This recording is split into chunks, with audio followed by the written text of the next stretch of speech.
Good morning and welcome to the Courtroom Files Live. Finally, had some ghosts in the machine this morning that had to be cleared out. Nothing was working right to start with, but we're up and running now. Let's start our day in Fulton County, Georgia. This is Judge Morrow. He is working through an all-purpose docket this morning. And while we do that, I guess we can go back to courtroom 2 and maybe take some of Mr. Chatai's cases or someone else's case. Okay, Judge. All right, thank you. Thank you.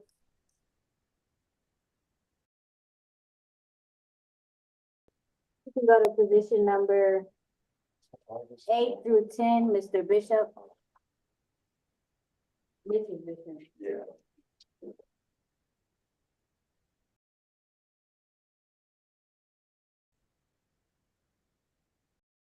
Okay, who's representing Mr. Bishop?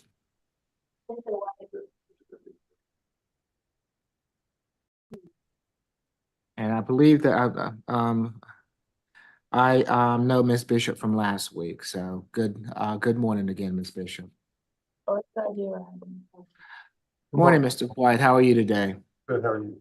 I'm doing well. I know that we had a conversation about Miss Bishop last week. Where are we with this matter? Social workers have spoken with her and they don't feel there's any issue entering a plea.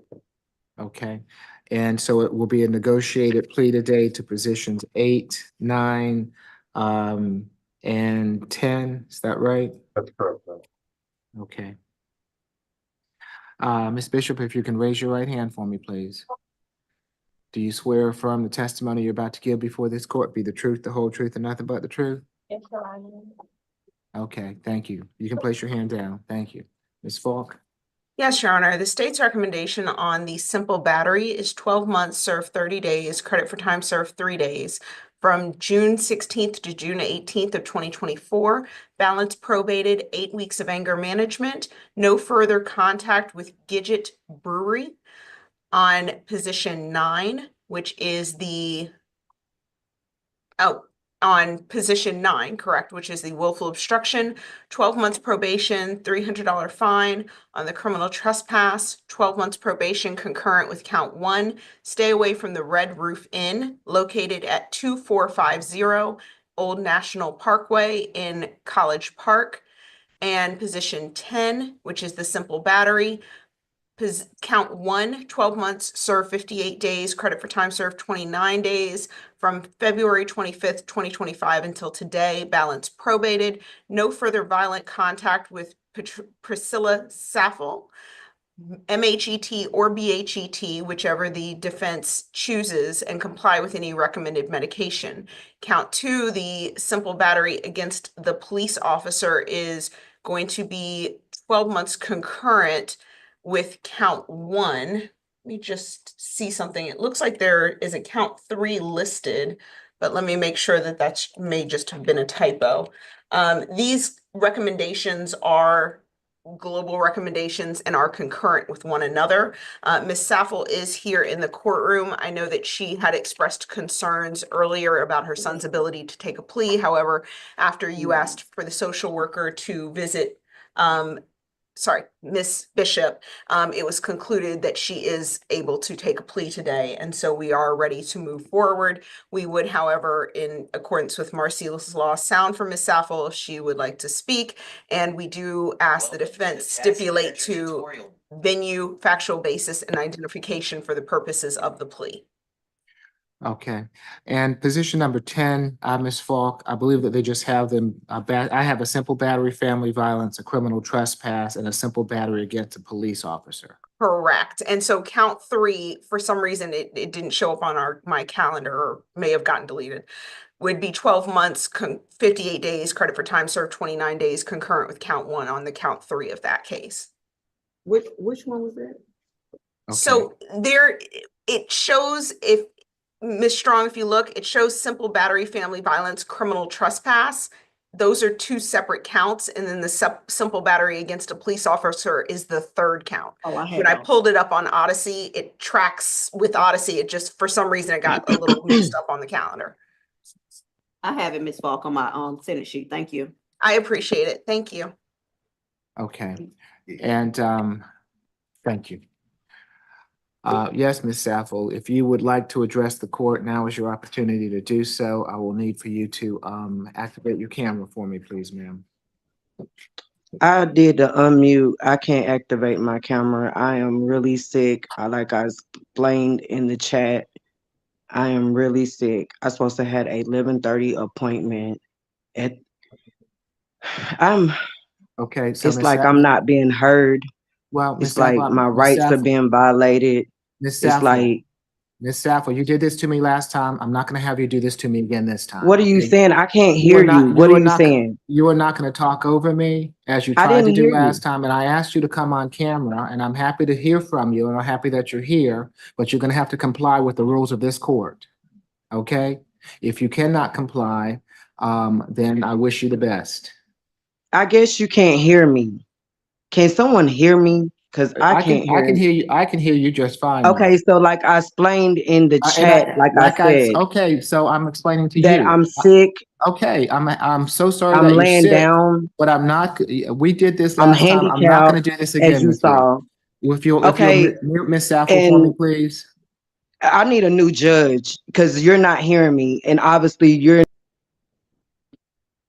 Okay, Miss Sappel tried to talk over me last time. She won't listen to a word that I'm trying to tell her. I'm happy to have her here with me. I'm happy to listen to her, but I'm not gonna do it unless she complies with what this court has instructed. This court has instructed that she come on camera. I'm happy to speak with her in that regard. I'm not gonna listen to her complaints, which is what she wanted to give this court the last time, as opposed to Because I'm the one that made the as opposed to 911 Ms. call Bishop. for mental health for my son. So that If you will mute Miss Saffel, please. Mr. White. Your Honor, I'm sorry, just give me a sec. On position 8, I know the state says 3 days. This case has been reset a couple of Mr. times. White, you're gonna have to turn up the volume there or something. We can't hear you. Or you're gonna have to speak more into the microphone. Okay, all right, Judge. Can you hear me better now? If you just continue to speak up for me, please. Okay. On position 8, the state asked for credit for 3 days. He has, or she has been in jail now an extra week. I understand it's not necessarily on this case, but it was an extra week because we reset it for the plea. We're asking the credit for the 7 days since it was reset last time, at least, which would require her to do another 5 days. Then we pass the probation, terminate or go non-reporting upon completion of all of his requirements. And the $300 fine could be converted to 30 hours community service. Your Honor, just to kind of, by way of explanation, the state can't give credit for the time served for 10 days. What we can do is reduce the 30 days to 16 days, which we'll agree to do, which will put her in the same position that she would have been had she taken this plea last week. Is that agreeable? Absolutely, thank you. Okay. Okay, and that's credit for how much time served? So it'd be 16 days credit for time served for 3 days, which would then leave her with 5 days to serve.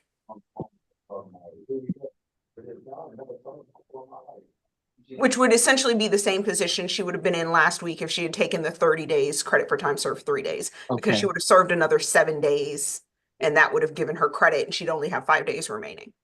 understand. Thank you, Ms. Falk. I appreciate that, especially since the court was the one who asked for a week reset so that we could get more information on this matter. Not a problem. And thank you for clarifying, PD White.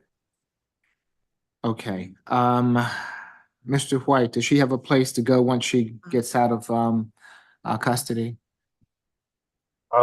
These are only cases that's in June. Honest, That's in Judge, June. our social workers supposedly were supposed to If the officer stays in here, cover that, and I'm not certain. Okay. Okay, I just don't want to set her up for failure, My Mr. understanding is White. that's something worked out through PAD. That's what. Okay, all right. Anything further before I take the plea? Not from the defense, Judge. Ms. Bishop, it's my understanding that in case 24 CR 003830G, you wish to plead guilty to simple battery. In case 24 CR 003930G, you wish to plead guilty to willful obstruction of law enforcement officers and criminal trespass. And in case 25 CR 000987G, you wish to plead guilty to simple battery, family violence, criminal trespass, and simple battery against a police officer. Is that correct? That's correct, Your Honor. Are you under the influence of any drugs or alcohol this morning? No, Your Honor. You've been represented by counsel. Are you satisfied with his representation? I am satisfied, Your Honor. You understand that you have a right to a trial by jury on these charges, and that by pleading guilty to them, you're giving up your right to a trial by jury? Yes, Your Honor. Has anyone forced or coerced you to plead guilty? No, Your Honor. I'll accept the pleas as negotiated, Ms. Bishop. I will convert the $300 fine to 30 hours of community service. Can we go through? When you, yeah, give me a moment. When you complete the terms of the probation, I will have it go to a non-reporting status. So the sooner you get it done, the sooner you won't be on reporting probation and have to pay those fees.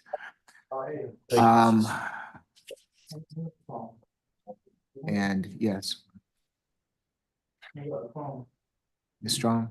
Ms. Falk, do you mind going through the plea one more time, please? I just want to make sure that I have it correct for each one. Absolutely. And if I may just ask, was BHET or MHET chosen for position 10? Oh, I'm sorry, MHET, please. Okay, understood. All right, so the plea as stated was on position 8. The simple battery, 12 months served 16 days, credit for time served 3 days. We did request 8 weeks of anger management and no further contact with Gidget Brewery.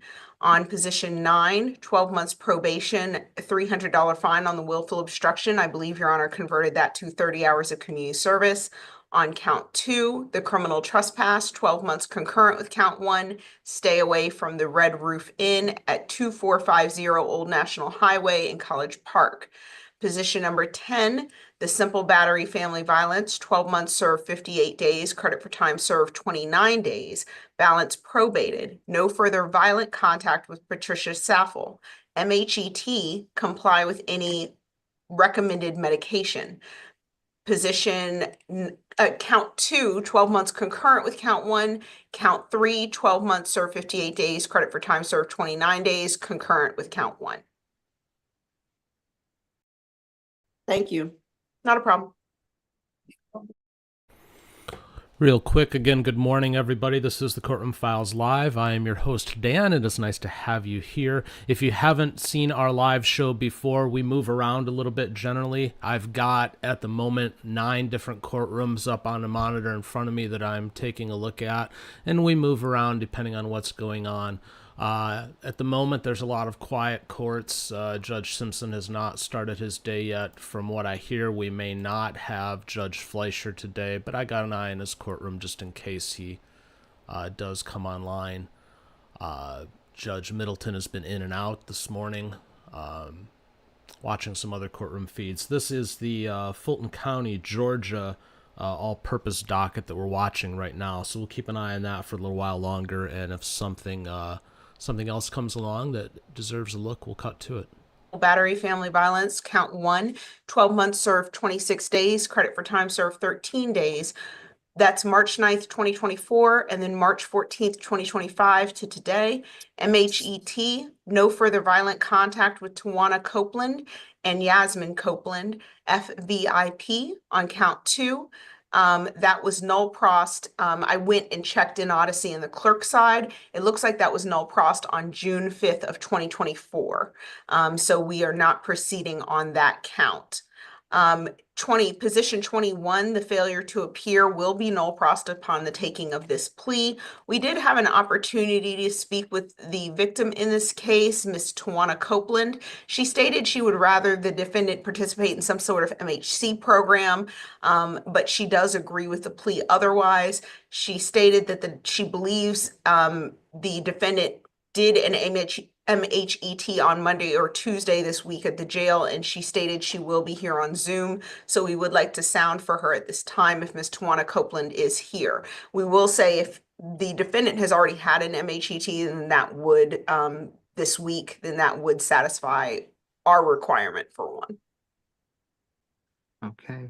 If Ms. Tawana Copeland is with us and wishes to address the court, now is your opportunity to do so. And before I forget, the state would ask the defense to stipulate to venue, factual basis, and identification for the purposes of the plea. That's all. Mr. White?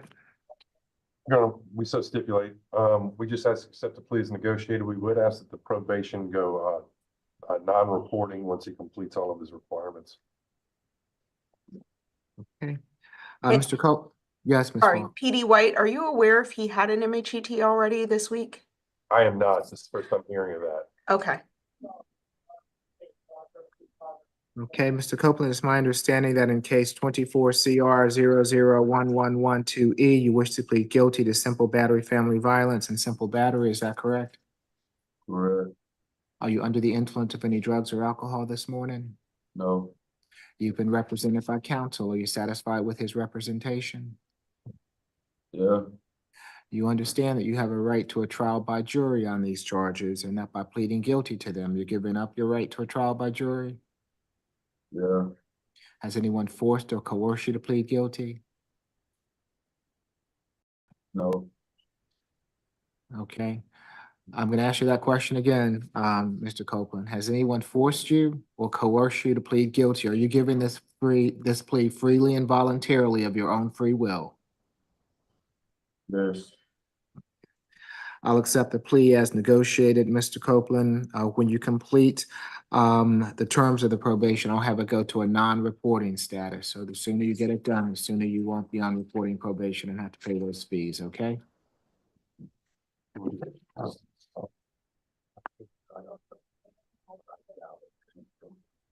Anything further, Mr. White?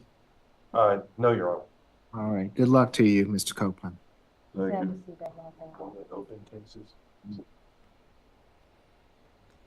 Let's head over to Judge Simpson's court. He just started his docket, so let's go say good morning to him. Thank you.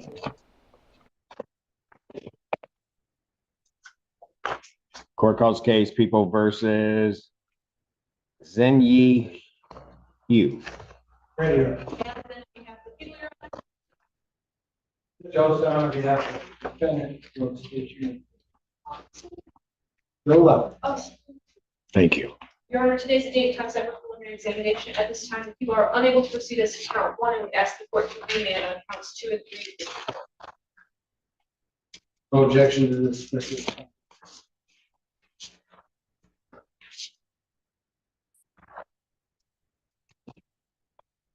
Count 1 is dismissed. The case is remanded to the 15th District Court. On counts 2 and 3, I'll set a pretrial date. April 16th at 9 a.m. before Judge Perry. April 16, 2025, it's at 9 a.m. 9 a.m. before Judge Perry.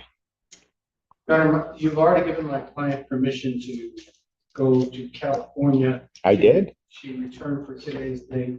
She wants to return to California. She'll make her court dates. Judge Perry usually allows that first injury. So we're asking permission to return.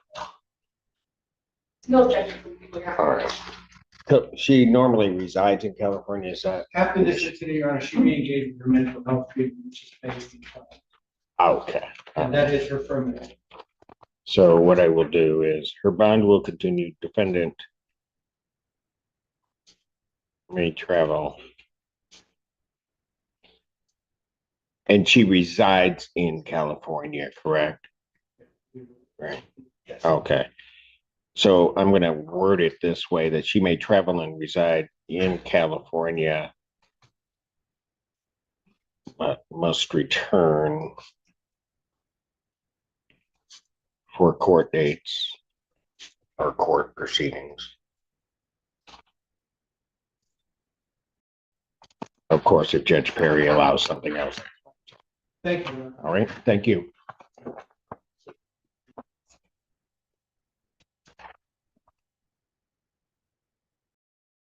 Court calls the case People versus Tamia Harris.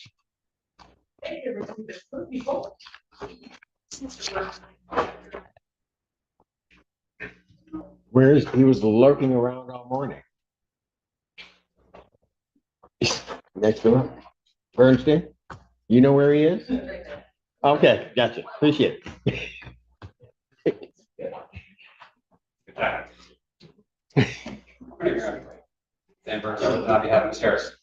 Your name? All right, I have before me a plea form, and I'm assuming this is supposed to be an attempted? And it's, okay, huh? You messed this all up. Hold on. I don't know if my PAC codes are, they're not. You did. Jeez, oh Pete. I promise. No, don't worry about it. I'll fix it.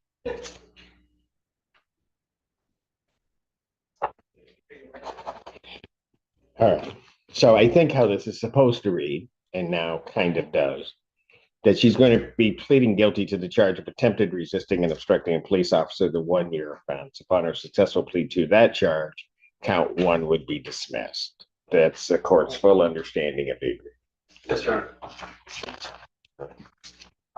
May I have her sworn? Raise your right hand. Solemnly swear affirm to tell the truth, the whole truth, and nothing but the truth. Do you have gum? It's right there. Okay. Ma'am, it is this court's understanding that you are going to be pleading guilty to the charge of attempted resisting and obstructing a police officer. Is that correct? That's a misdemeanor, punishable by up to 1 year incarceration and $1,000 fine plus court costs. Do you understand that? All right. You understand also that while I'm taking your plea, I would not be your sentencing judge in this case, and you would be sentenced before Judge Washington in the 14B District Court. Yes. All right. Understanding all of that, do you still wish to plead guilty? And to that charge, how do you plead? Now, you understand that by pleading guilty, you'll not have a trial of any kind. You signed an advice of rights from today, is that correct? Yes. Any question regarding any of those rights? Please look at paragraph 5. You'll see a copy on the podium. Those are your rights, which are part of a trial. You understand by pleading guilty, you'll be giving up those rights as well as all the rights on there for. Yes. You understand you're giving up your right to appeal of right. Are you on probation or parole? Has anybody promised you anything other than what's been stated here today on the record to get you to plead? Anybody threaten you or coerce you? You're doing this voluntarily of your own free will. And because you believe that you're guilty of this offense? February 8, 2025, at the location of 1490 DeSoto in Ypsilanti Township, Washtenaw County, State of Michigan, did you come into contact with police officers? Yes. What happened that makes you think that you're guilty of this offense? I was interfering officer right there. So somebody was being arrested. You knew they were being arrested and you interfered with that arrest. How did you do that? Okay. And you knew it was a police officer doing that, Yes. correct? All right, counsel, have I complied with the court rule? Yes, sir. Court will accept the defendant's plea to count 2. Plead guilty to count 2. Count 1 is dismissed. Pre-sentence investigation and report is ordered at 14B probation. Sentencing in this matter will be At 10 a.m. before Judge Washington. May 15, 2025, 10 a.m. before Judge Washington. So when you grab the arm, how'd that work out? Not well? Yeah, okay, just checking. Bond will continue. All right, thank you. Yeah, it didn't work out well because you're here, then, isn't it? Figured that out on my own. Court calls the case, People versus Anita Payne.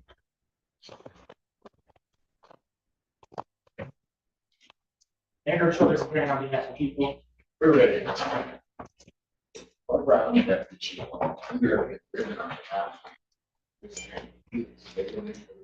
Hello, my name is Anita Payne. All right, I have before me a plea form that indicates defendant will be pleading guilty to attempted custodial interference or kidnapping custodial interference, the 6-month offense. Upon her successful plea to that charge, the kidnapping charge, custodial interference, would be dismissed. There is further the agreement, although, well, I guess it's me. It's okay to seek a deferral pursuant to statute. That's all right. That's the court's full understanding of the agreement. Is that correct, Mr. Brown? That is correct, John. Thank you.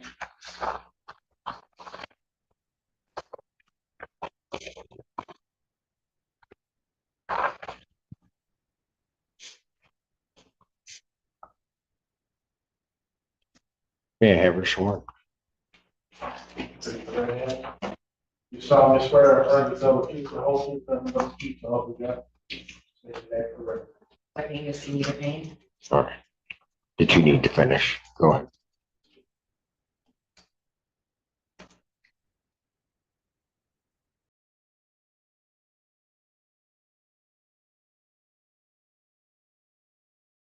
And it is this court's understanding that you are going to be pleading guilty to the charge of attempted kidnapping custodial interference. Is that correct? That is a misdemeanor punishable by up to 6 months incarceration and a $2,000 fine plus court costs. Is that? Yeah. All right. Understanding all of that, do you still wish to plead guilty? And to that charge, how do you plead? Now you understand that by pleading guilty, you will not have a trial of any kind. You signed an advice of rights form, is that correct? Any question regarding any of those rights? Please look at paragraph 5 on that form. Those are your rights which are part of the trial. You understand by pleading guilty, you'll be giving up those rights as well as all the rights.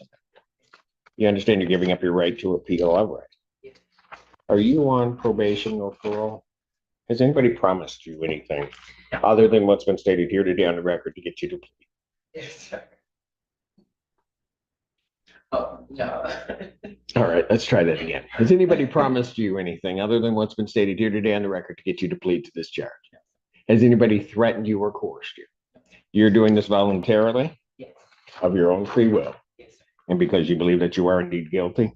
Yes. December 2nd, 2024, at the location of 4511 Packard Road, Pittsfield Township, Washtenaw County, State of Michigan.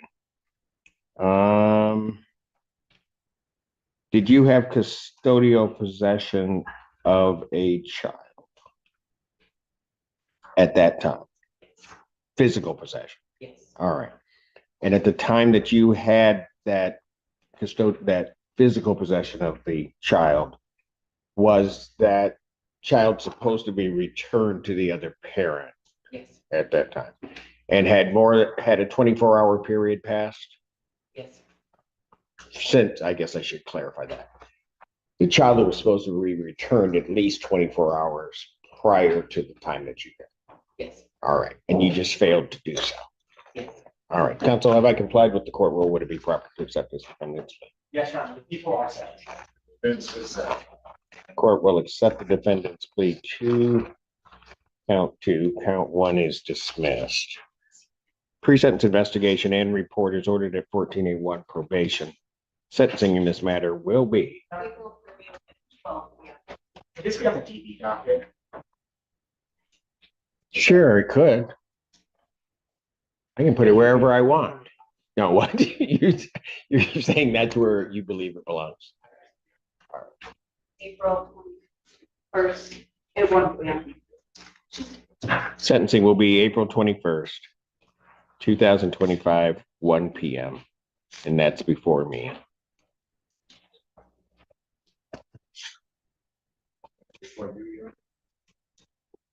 Yes. I saw you sign the sentencing judge waiver and I didn't know why. Was he trying to like not have me? What was he trying to do? He was up to something. What? Oh, okay. Yeah. All right. It'd be before me on that date. On your way out, you may want to stop by my probation department to get that started, that process. All right.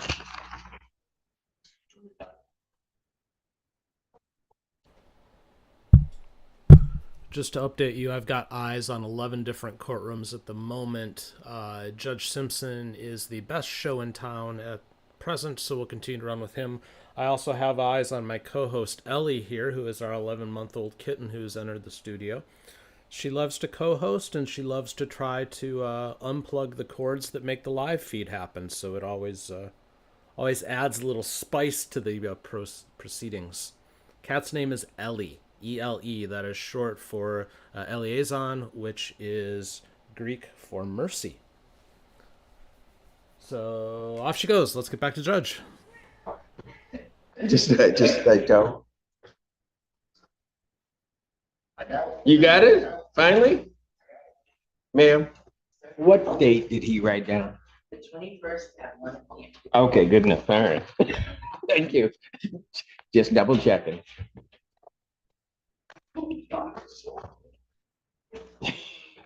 Court calls the case of the people versus Robert Jones. Males, then they'll be back. Assistant Public Defender, we have Mr. Jones. Who is voting now. Mr. Jones, state your name for the record, please. Robert Jones. All right. And Your Honor, it is going to be no contest. I have a form that indicates that the defendant will be pleading no contest to the charge of aggravated domestic violence, the 1-year offense. Upon a successful plea to that charge, counts 1 and 2 would be dismissed. There is the agreement between counsel of no upfront jail. I don't do that, but I see that that's the agreement, understanding of counsel. That's right. All right. Is that a correct statement? That's right. All right, let's have him sworn. Raise your right hand. You solemnly swear or affirm to tell the truth and the whole truth, nothing but the truth, so help you God. Yes. Robert Jones. All right. So it is this court's understanding that you are going to be pleading no contest to the charge of aggravated domestic violence. Is that correct? That is a misdemeanor punishable by up to 1 year incarceration or $1,000 fine plus court costs. You understand that? Do you understand what a no contest plea is? Let me explain 2 things about it just to make sure. The first thing you need to understand about a no contest plea is it means that you're not further desirous or wanting to contest this charge. You understand that? Second thing you need to understand is that for purposes of sentencing, the court will treat you the same as though you had pled guilty. You understand that? All right. Now, understanding all, and the basis for the no contest plea is potential civil liability counsel. Back in memory, this is about 5 years old. Sir, to the charge of aggravated domestic violence, how do you plead? No. Now, you understand that by pleading no contest, you will not have a trial of any kind. Yes. All right. You signed an advice of rights form, is that correct? Any question regarding any of those rights? No. Please look at paragraph 5 on that form. You'll see a copy on the podium. Those are your rights which are part of a trial. You understand that by pleading no contest, you're giving up those rights as well as all the rights on that form. Yes. You understand you're giving up your right to appeal of right. Are you on probation or parole? You are? Were you on probation or parole at the time of this offense? No. All right. Has anybody promised you anything other than what's been stated here today on the record to get you to plead? Anybody threaten you or coerce you?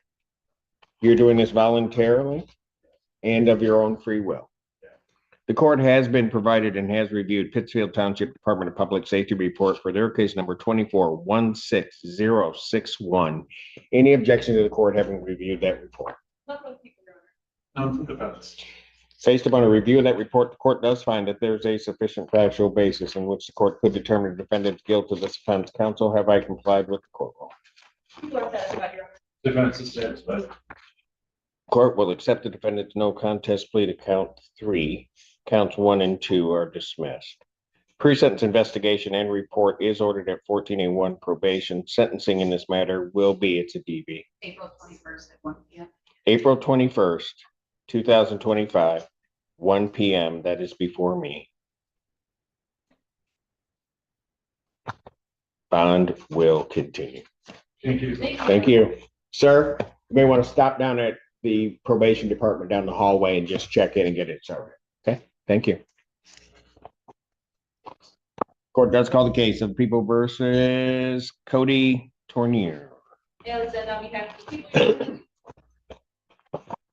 Dr. Charlotte Sutton on behalf of Mr. Tournier. All right. And what are we doing? Your Honor, today's date comes up with preliminary examination. At this time, the people are unable to proceed as to count 1, and would move the court to add count 3 of telecommunications, now use domestic relationship, and remand on count 2 and the added count 3. Okay, so you want me to add a count? Yes.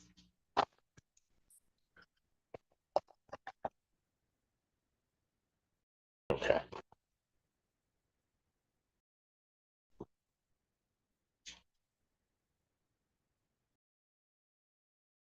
Count 3 is what? It's the telecommunications now use domestic relationship, and then I have the pack of the court. Yes. I'll use.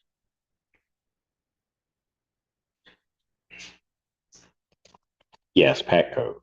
750.540E1H, and it's a 6-month, $1,000 fine. E1H. Yes. Okay. That is actually count 3.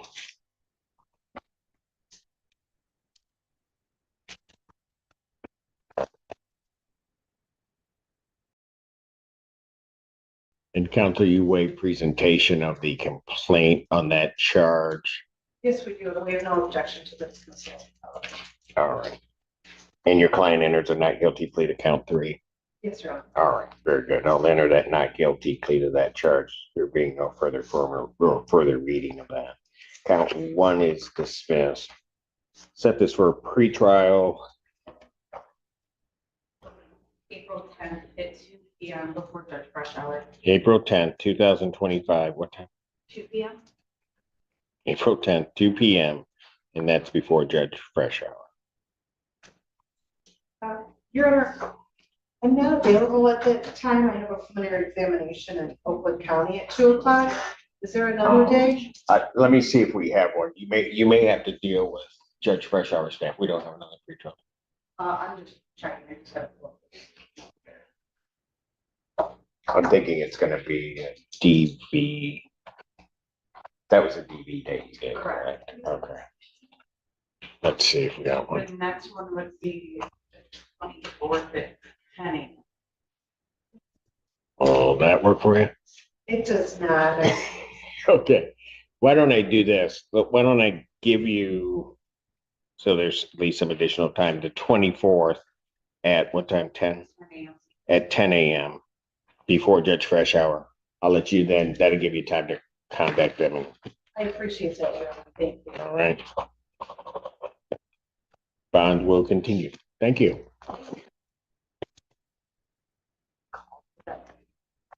This is the last one? Yep. Whose case is this? It's possible. I'm out. You can just be done with it if you want. That's it. I finished up. I'm leaving.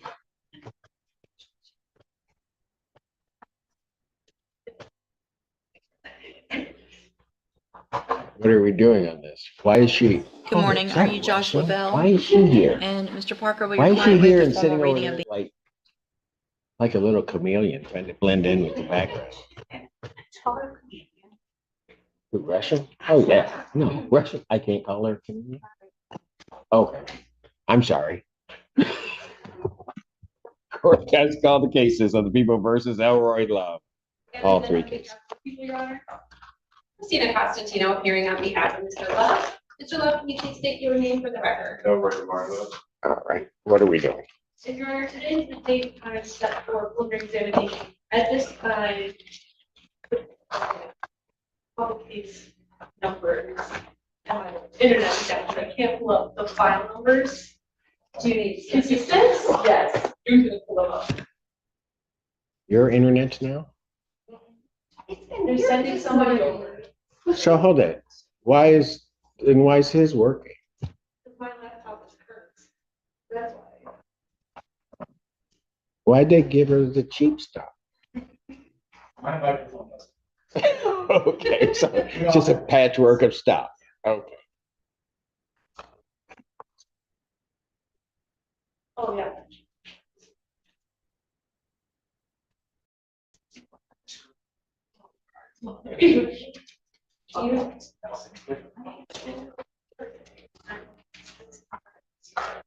Okay, yes, this I mean, these are all.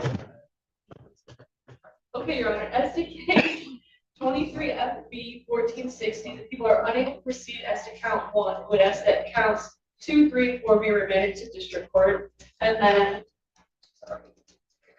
SD case number 23FB 1442, the people are unable to proceed as to count 1 and would ask that count 2 be remanded to district court. And then the people are unable to proceed as to case 24F2 1557.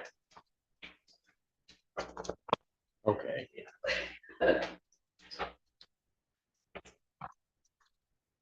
Okay, so let's start with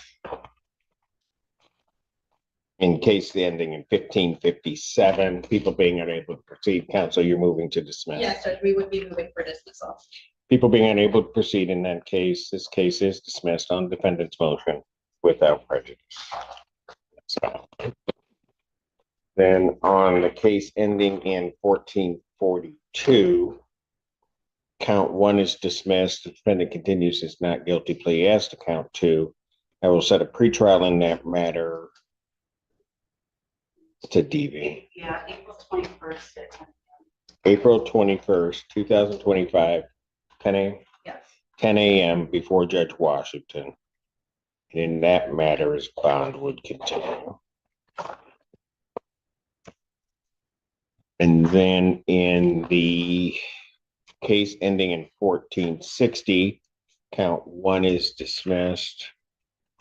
And he'll continue his not guilty pleas as to counts 2, 3, and 4. Pretrial in that matter will be set for 21st at 10 a.m. April 21st, 2025, 10 a.m. before Judge Washington. Judge, if I could address bond. Of course you. Go ahead.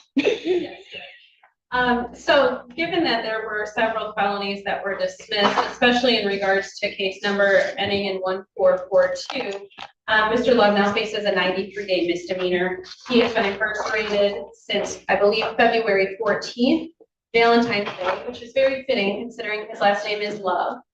But he has been in custody now for about 40 days, 45 days now.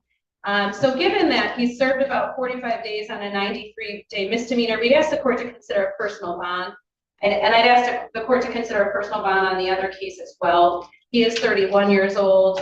Should he be released, he would be residing in Middleton, Michigan with his brother. His brother is present in the courtroom. His brother has been actually present at all of the last court hearings and is very supportive of him.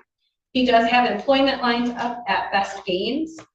He would be working full-time there as a manager. It's my understanding it was confirmed that job is still available for him.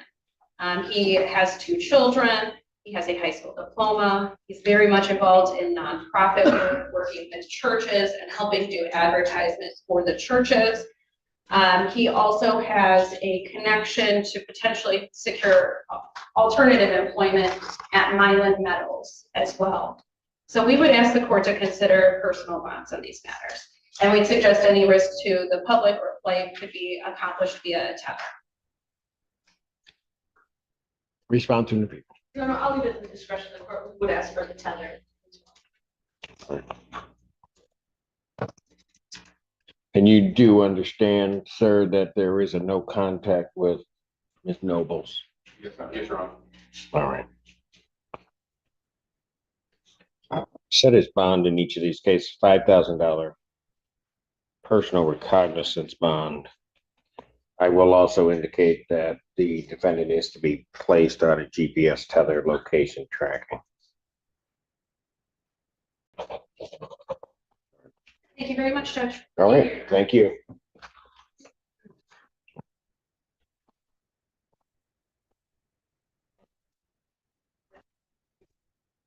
He's getting over. Is that it?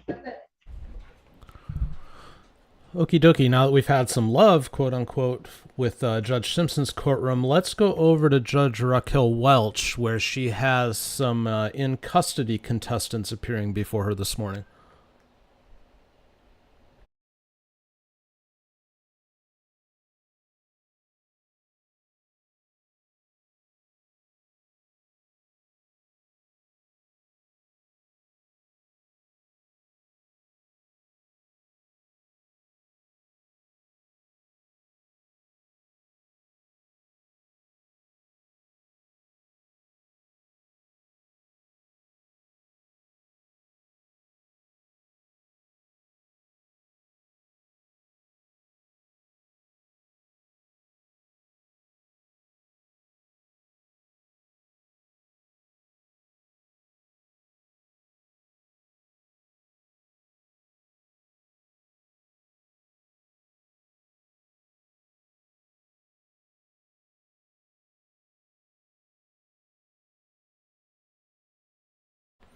Judge is muted at the moment while we wait for her to unmute.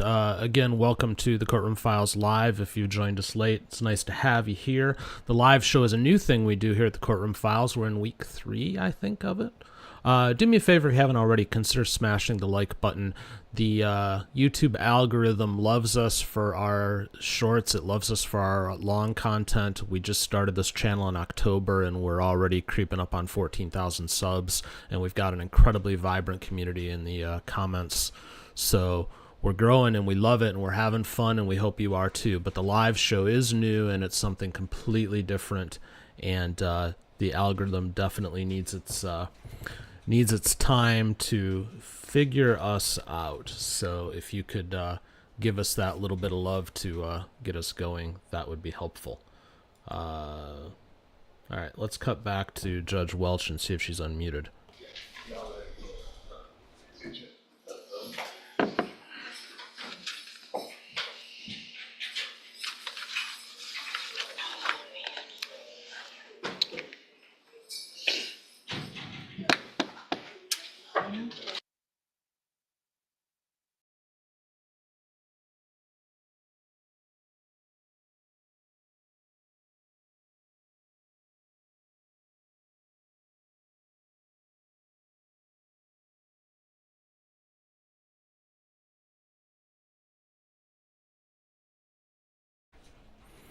And she's remuted. I wanted to give her love. I haven't really done much with Judge Welch, so I wanted to, give her shot. But, you keep hitting the mute button, you lose your place here at the Courtroom Files. Let's check in with Judge Boyd.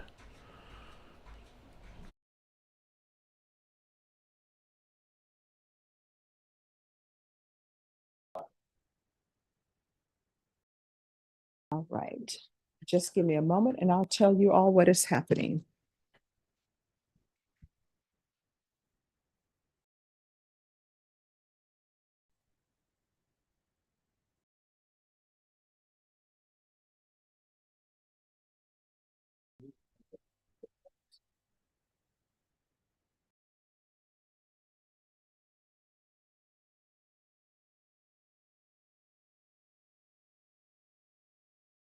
All right, Christopher Beltran, is he out here? Yes. All right, let's proceed. Morning, Annie. Good morning. How are you doing? Doing all right sometimes yourself. Oh, I'm doing okay. I cannot complain. Good. All right. Court is calling 2019 CR 9959 State versus Christopher Daniel Beltran. Can I have parties announced for the record for the state? Defense. Tony Adonis on behalf of Mr. Beltran. All right, the defense has filed a motion asking the court to reconsider and grant credit for time served spent in a substance abuse treatment facility and time spent in federal custody. That's correct, Anna. All right, so the time spent in federal custody, if this case was pending and if there was a warrant that was issued for the pendency, during the pendency of this case, and he was serving federal time, then I'll give him credit for that. If there was not a warrant in place, then the court is not going to give him credit. So the question becomes, what date was he in federal custody? Judge, I've reviewed the judgment in his federal case, and it appears that he was, well, let's back up just a minute. Okay. There was a drug court warrant issued on March 24th of 2023. Okay, March 24th, 2023. Was the drug court warrant, yes. Okay, drug court warrant. Mr. Beltran was arrested and placed in federal custody April 10th, 2023. An MTR warrant was issued June 22nd, 2023. And then he was booked into Bexar County January 14th of 2025. All right, so with regards to the drug court warrant, the court will note, you're an officer of the court. The court will note it appears that the warrant you said was issued March 24th, 2023 from felony drug court. March 24th, 2023, correct, Your Honor? All right, and at that time when the warrant was issued, It was. he was not in custody. He was not in custody, Judge. He was So- placed in federal custody April 10th, 2023. All right, so he's in federal custody on April 10th, 2023. All right, state, with regards to federal time, beginning April 10th, 2023, do you have any objections?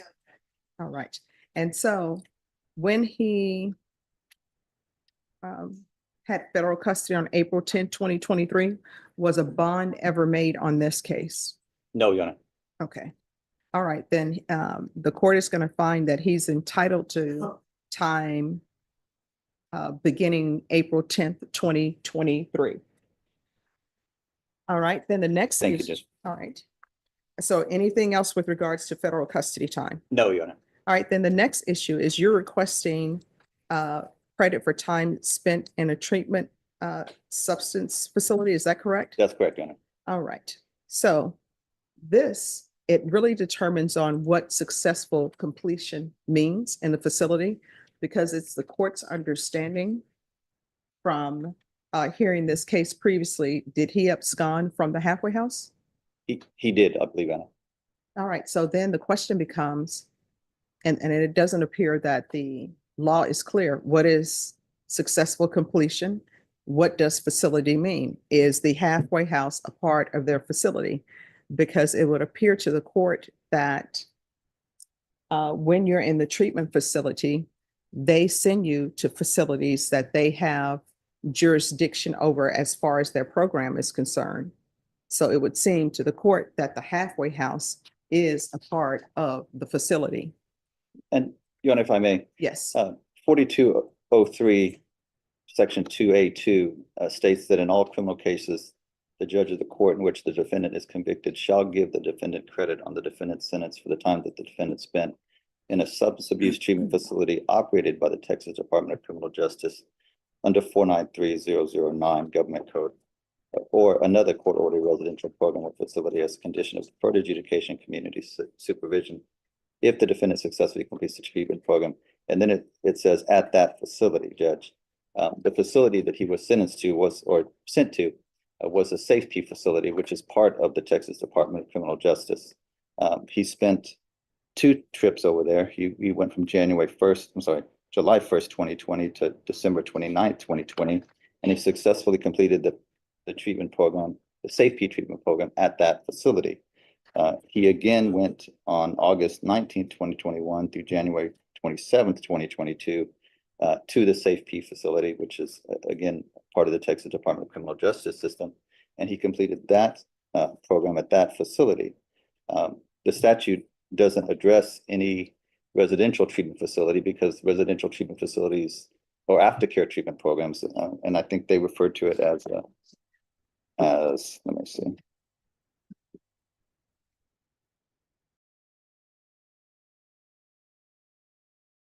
They refer to it as a different name, Judge, and the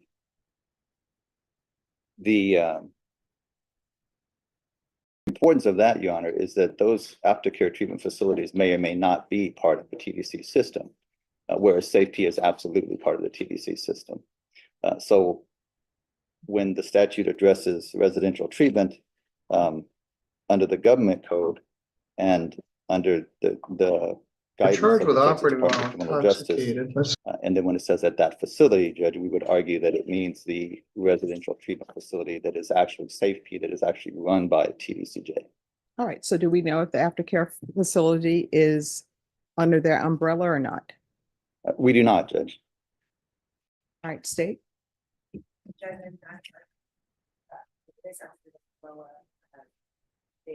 court had ordered for the defendant to successfully complete the aftercare. I mean, there are employees there that help the defendants when they come and go, and so. And I think that's the primary difference, Judge. The aftercare facility, he can come and go based on whatever the personnel tells him he can do there. Safe P itself is a lockdown facility. He has no choice. He cannot leave that facility.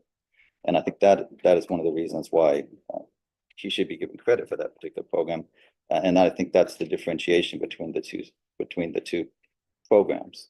The statute clearly says at that facility, it doesn't say any subsequent facility. It doesn't address any subsequent facility whatsoever.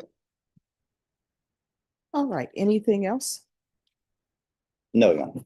All right, well, there has not been any evidence presented to the court that the aftercare facility is not a part of the criminal justice facility. For the court, the law is unclear as to what facility means. It appears from everything I've heard from both parties, SafeP ordered the defendant to a halfway house as a part of its continuing treatment. So the court is going to give you credit for the federal time beginning April 10th, 2023, which the state is agreeing to because a warrant was issued from the drug court on March 24th, 2023. And you were in federal custody beginning April 10th, 2023. So you will receive time beginning April 10th, 2023, and the clerks will make sure that he receives time for that. With regards to time for successful completion of SafeP, the court is finding that you did not successfully complete it. There's been no evidence presented to the court that and defense counsel has stated he's not aware if the aftercare facility is under the direction of SafeP, but based upon evidence that the court has received, SafeP is the facility, or the directors there did order you to the halfway house and you absconded from the halfway house. So the court is not finding that you successfully completed your inpatient treatment. So the court is not going to give you credit for SafeP time. Judge, may I put one more thing on the record? Judge, in regards to the difference between the two facilities, the reason that, well, a potential difference between these two programs is that were he to have finished the aftercare treatment program through the SafeP program and then subsequently been revoked, the court's only authority would have been to give him credit for the time spent in the actual SafeP program. The court doesn't have authority to give him credit for the aftercare program, which is not a lockdown facility. So again, I think that's another distinction between the two facilities.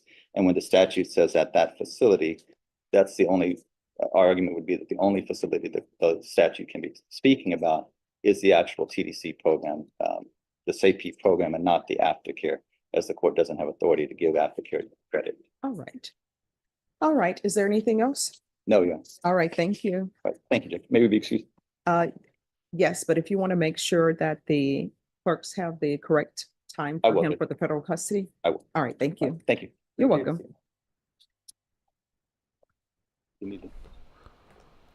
Since she's between contestants now, let's go over to Judge Middleton, who looks like he's doing a misdemeanor sentencing.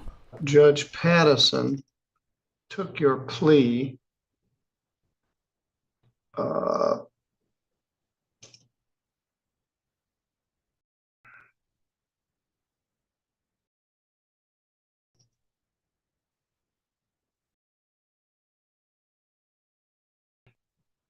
I think on February 21st. It got adjourned to the 13th and then was continued again. You actually entered your plea on February 21st to operating while intoxicated first offense. The matter was assigned to Matt Huff to prepare the screening report. And as they started to look into this, there, as often the case, maybe more to the story.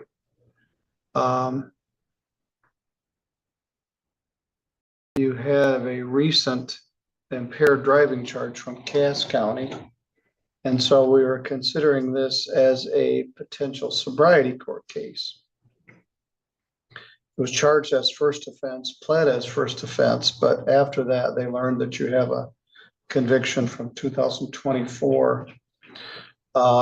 Matt did a nice job as far as it goes, but there's more information that we need. So first of all, let me ask you, do you have any objection to me doing the sentencing in light of the fact that it was Judge Pattison that took your plea? No, I do not, sir. You have a right to have your case heard by the judge that took the plea, unless Okay. there's good cause, like they passed away or something. But I'm the judge here that does sobriety court. Okay. And so we started to discuss your case, and it's a potential. Now, when you get this conviction, you're going to lose your driver's license. It's going to be revoked. Yes. Because you have 2 convictions within a 7-year period, and revoked means no license for 5 years. The only way to get your license back, at least for restricted purposes, to get back and forth to work, is to enter into a sobriety court treatment program. Now, over the years, we've done a number of people from Cass County. A bunch. Union, we had two recent grads from Union. One lady drove all the way from Edwardsburg, did an excellent job in the program. Several people from Dowagiac, Marcellus, that are over the line in Cass County, but their conviction was here. And at one time, Cass County didn't have a sobriety court program. So if they were willing to do it, we were willing to do it. Some of these guys are still sober. I recently heard about 2 of our Cass County guys that are just still doing real well, even from like 6 or 7 years ago. So a couple questions. One, you have to go through what's called a CARES assessment to see whether you're eligible for sobriety court. And B, would it be more convenient or better for you to do it in Cass County rather than St. Joe County? So Cass County, through Judge Stacy Renfro, does now have a sobriety court program. In fact, I saw her at the treatment conference and talked with her. So 2 options or 2 questions. 1, are you eligible for sobriety court? And 2, if you do it, would Cass County accept you as a transfer, or would you rather do it here in St. Joe County? So those are questions we don't have an answer to right now. I understand he has a CARES assessment set up. Is that true? Do you have a CARES assessment set up? No. Yeah, I thought that they did. I'm pretty sure I do, yeah. That's next door doing his sentence. No worries. All I know is I do my woodland stuff, and then I talked to him and he said something about that I might be getting put into sobriety court, because I meet the qualifications and stuff. And that I'm gonna have to watch a video of like other people who have done the same thing that I have done, but didn't make it, I talked to him one time. Good morning, Mr. Gabriel. Morning, Your Honor. We started a couple minutes early, but I think where we're headed here is to adjourn this case for a bit. The defendant has agreed to allow me to do the sentence, and I appreciate that. But we need to know if he's sobriety court eligible.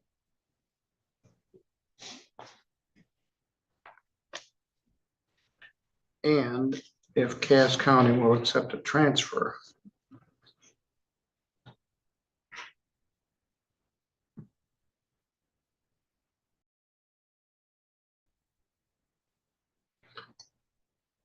Let's say that you lived in Alpena and you came down here and got a drunk driving case, and we asked to transfer the case to Alpena. And if they wouldn't take it, then we wouldn't have any choice. But here you're in the county next door. And so maybe they'll want you in their program, maybe they won't. First question is to find out whether you're eligible. As I said, we've done a lot of people from Bronson, Coldwater, Battle Creek, Kalamazoo, Schoolcraft, Van Buren. One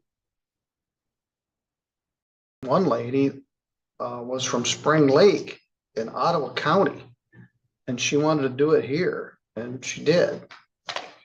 Anyway, so we need to answer those questions. Are you willing to do a sobriety court treatment program? Yes, sir, I am. And if I can also tell you, I have been, ever since the first one, I have been my first OWI back in 2024. I have been participating in the woodland treatments because I was told by the courts that I had to go get an assessment done. I could have either paid $75 and got it done and over with, but I chose to see what the full course had to offer, and I've been doing that too. All right, so they've got some history with you in Cass. Judge Renfro was an excellent judge, and we do use woodlands ourselves from time to time. Although I heard they were having some funding issues like a lot of agencies are. But let's see where we can bump this to.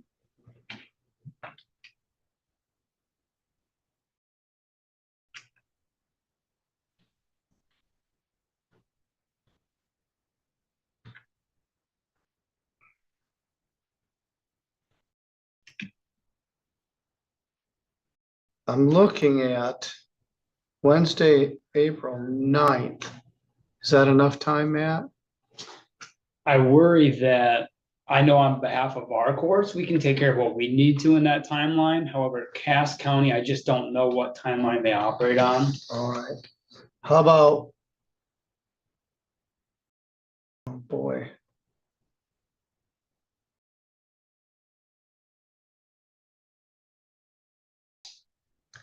How about 10:30 on Wednesday, April 23rd? Does that work for you, Mr. George?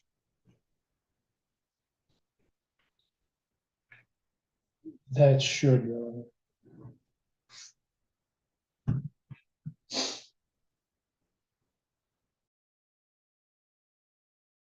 $10:30. All right. Are you still working?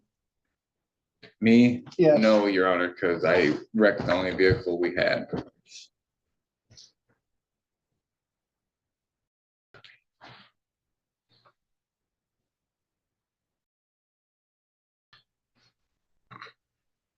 But I will say I will be going back to doing steel construction in April. Yeah, that sounds like P&K was a union.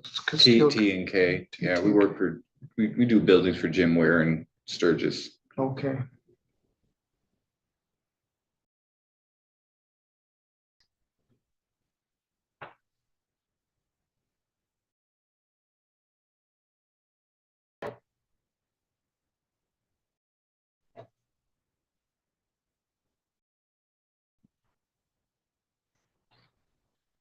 Theoretically, you would have to do your stuff here in St. Joe County.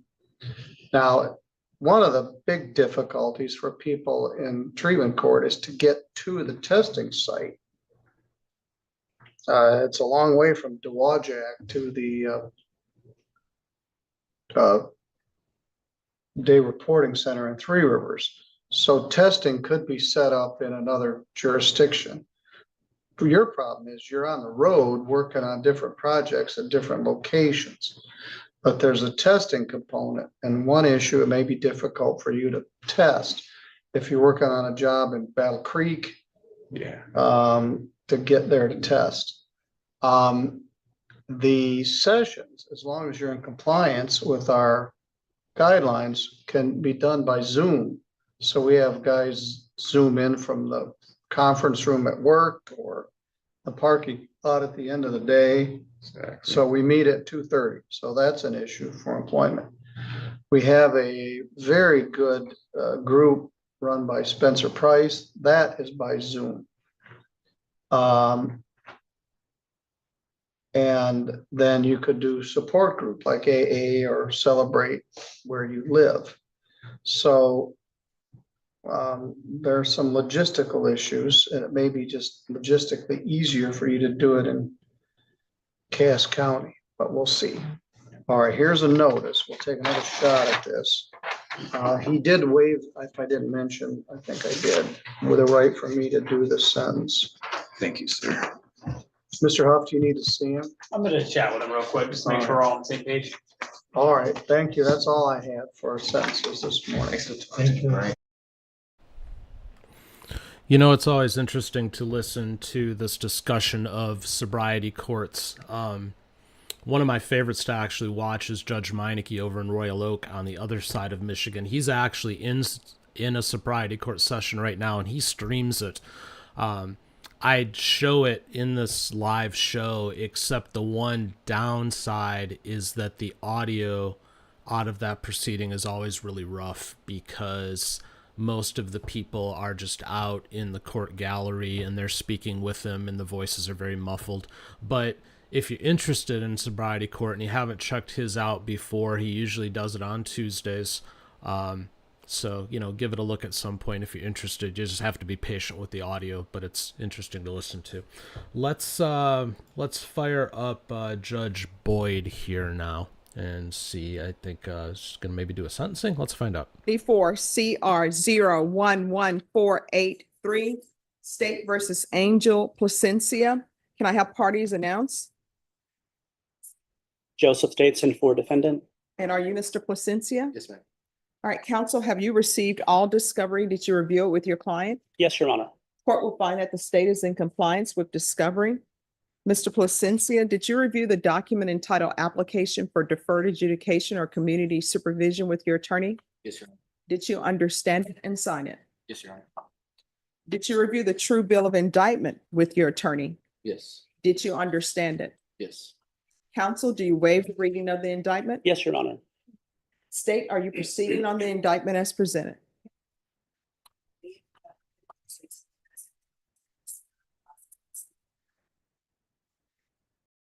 No objection. All right. Did you review the admonishments with your attorney?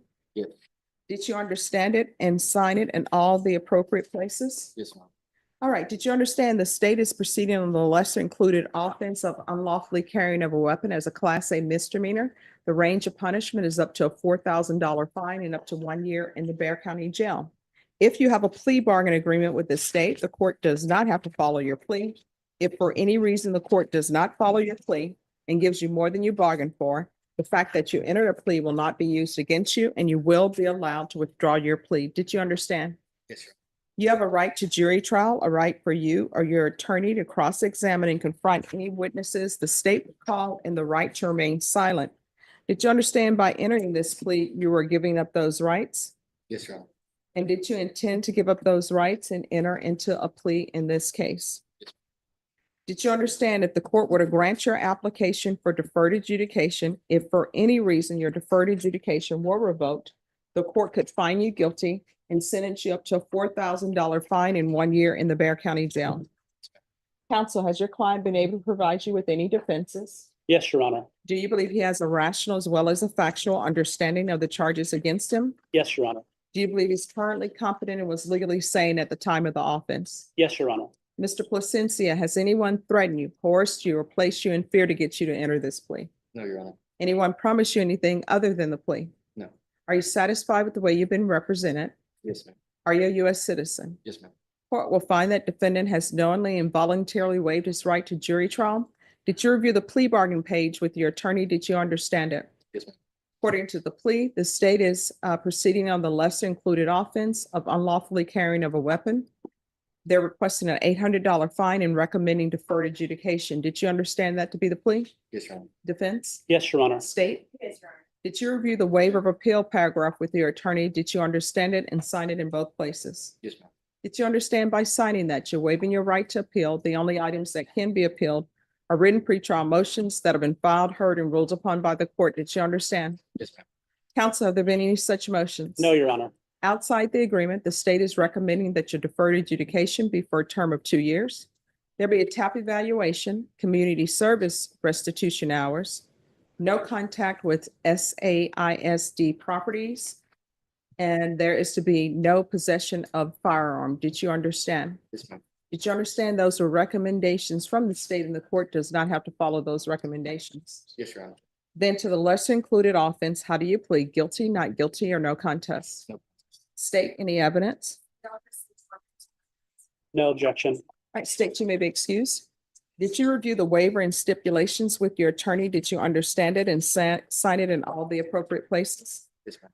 Again, did you understand you have a right to jury trial, a right for you or your attorney to cross-examine and confront Any witnesses the state would call and the right to remain silent. Yes, Your Honor. Did you understand that today the state will be presenting evidence in the form of witnesses' statements and police reports, but most importantly, there'll be no live testimony? Did you understand? Yes, Your Honor.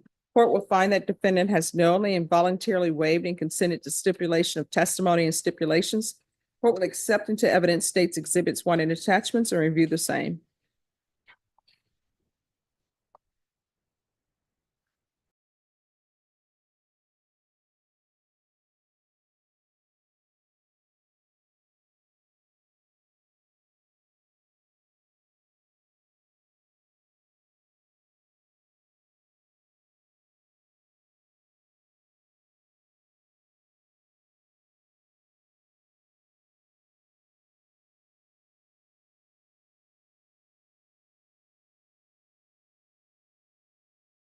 All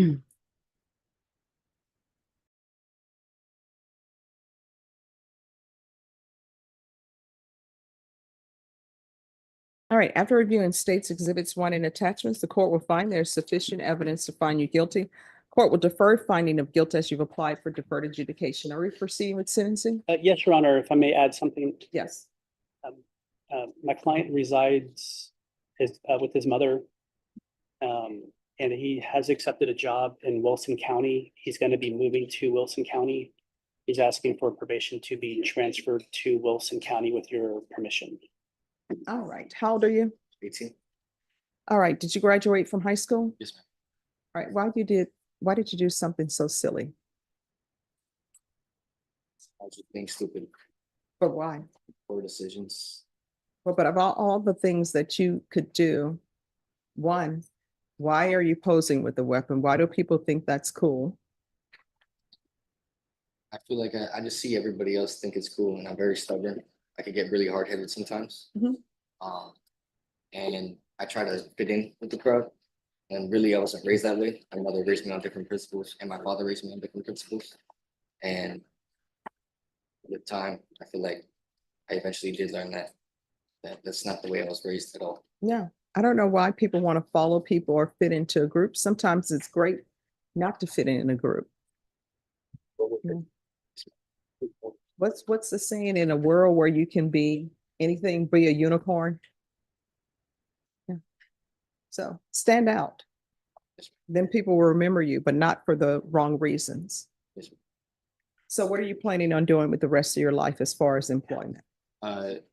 Like as in employment, I wanted to join the military. It's actually been like a goal of mine since I was like a very little kid. Mhm. But right now I'm in the old fields, and because I was gonna go into the military, to the army, and I was gonna get my hazmat, my CDL, and my hazards license, and I was gonna do a few years or even like 6 or so, like gain a lot of experience, and then get out of the military and have a hazmat, like driving trucks, because that's what my father does. And eventually, I do want to start a business with him, where we have our own contracting business with 4 trucks. And basically, we just own our own truck company, and we get But hired. let me ask you this. What is your dream job right now? The military. All right, so this is what the court will do. If you are in the military and this is holding you back and he signs the paperwork to go to the military, I'll terminate him. All right? Yes. Because this could have turned out so differently, but I don't think this is an offense that should necessarily stop you from going to the military, if that's what you want to do. So if you want to go to the military, I'm sure the states will have no objections to terminating you early. Then you will be in the military. You understand? Yes. All right, this is what the court will do. The court will sentence you to 2 years deferred adjudication. There's to be no possession of firearms. And I know in the military, you'll need to possess firearms. So if he's accepted into the military and he signs on the dotted line, then I will terminate him. Yes, Judge. There's to be regular reporting by Zoom or in person.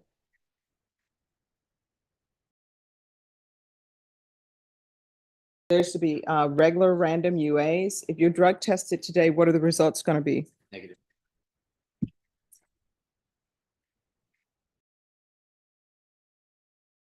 There's to be proof of employment within 30 days.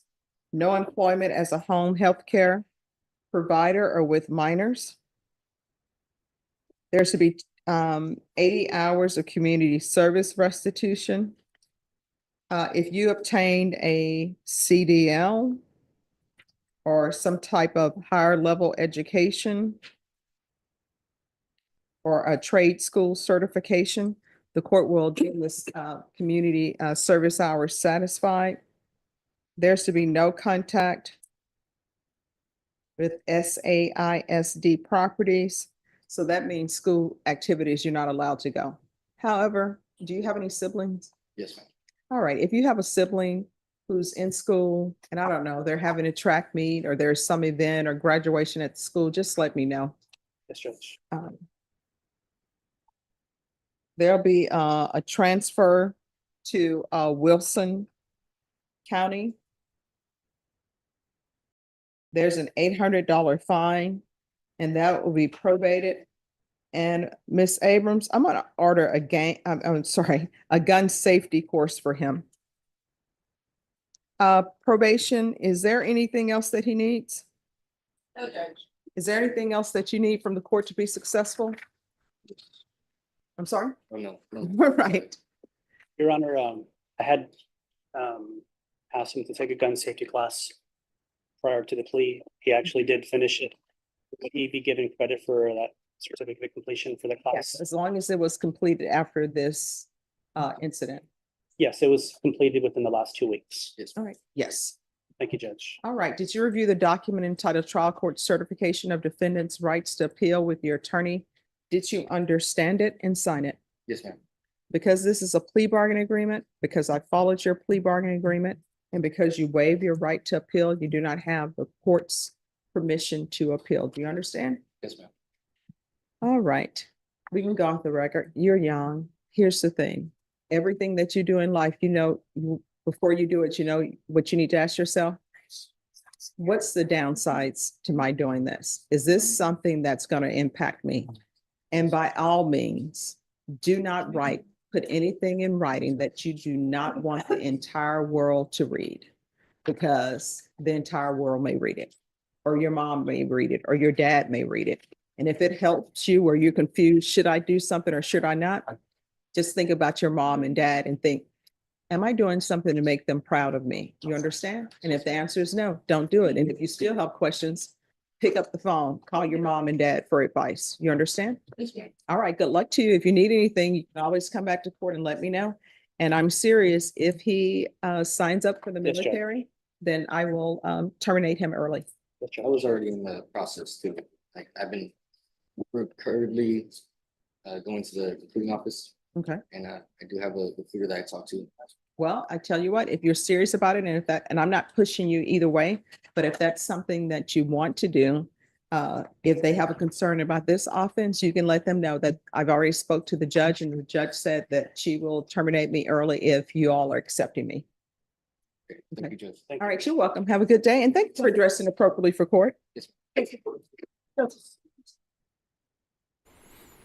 Okay, that sounds like a really good deal for him. If he's wanting to go into the military anyways, and she's willing to help facilitate that with everything, I think he should do it personally. That's and the military is only going to help him be better, so that's not bad at all. And just an FYI, we're currently working on some Judge Boyd-based merchandise for the Courtroom Files store. She's an absolute cornucopia of wisdom and sayings and everything else. Here's the thing. Here's what I always tell people. Those always come out. So we're working on some stuff, so stay tuned for that.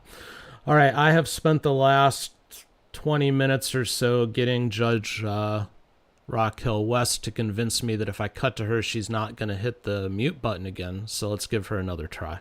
Do you plead to that charge? Are you pleading guilty freely and voluntarily? And are you pleading guilty because you actually did what they've charged you with?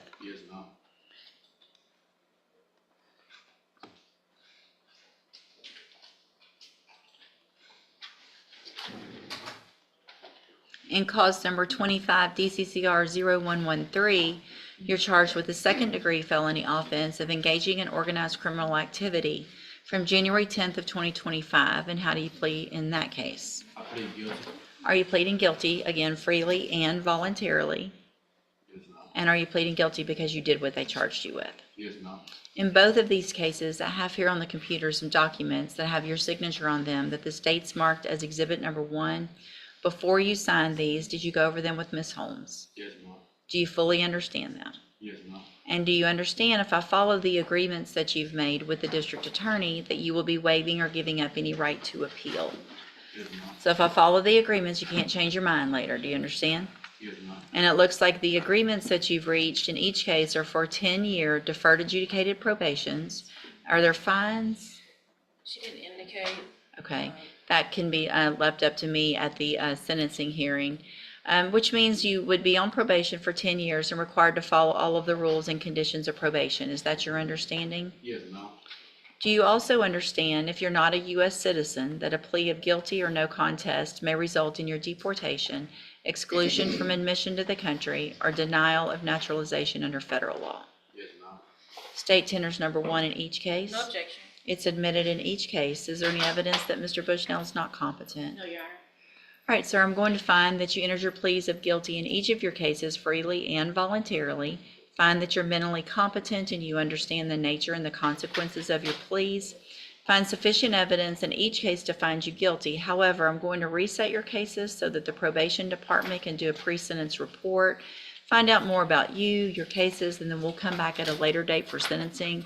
And Jody, if you can make a note, please, he's not eligible for ISF, but if there's any other ideas or options at sentencing so that we can try to get this started off on the right foot, that would be great. All right, we'll see you back at sentencing. You can go back with the bailiff. Yes, ma'am. Milton Harris Jr.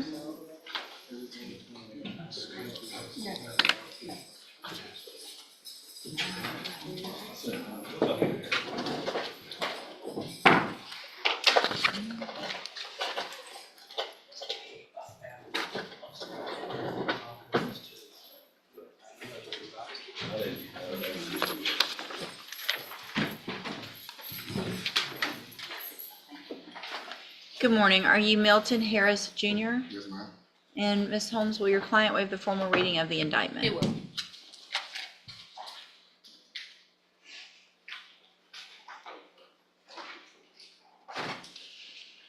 Give me just a second to get this pulled up right.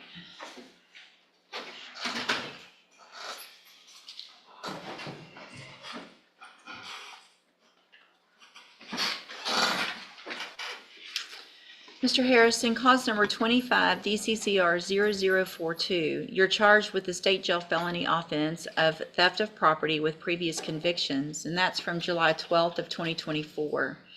The indictment alleges you were previously convicted of theft February 20th of 2014, then again December 4th of 2019.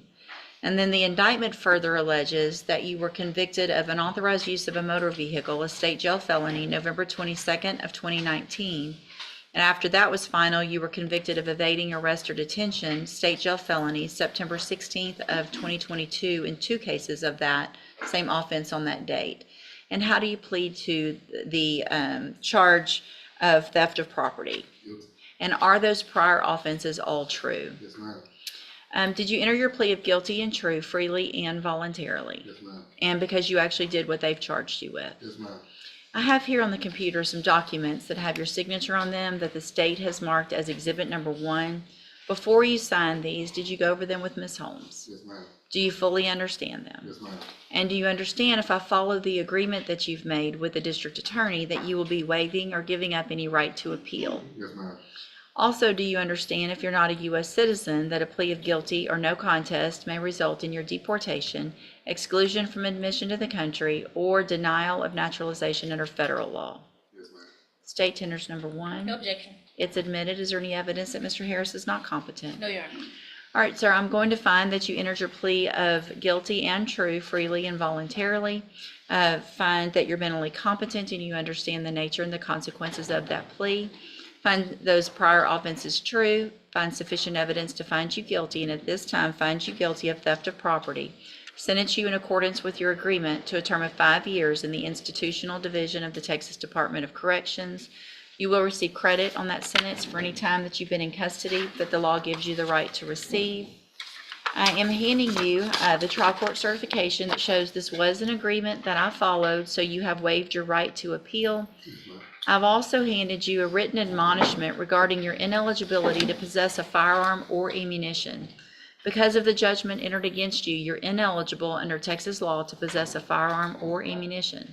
Possession of a firearm or ammunition could lead to charges against you. Firearm is a legal term, and you should read that written admonishment I provide you to see what devices qualify as a firearm. If you have questions about the laws that make you ineligible to possess a firearm or ammunition, or about how long that lasts, you can talk to Ms. Holmes. Good luck to you, sir. You can go back with the bailiff.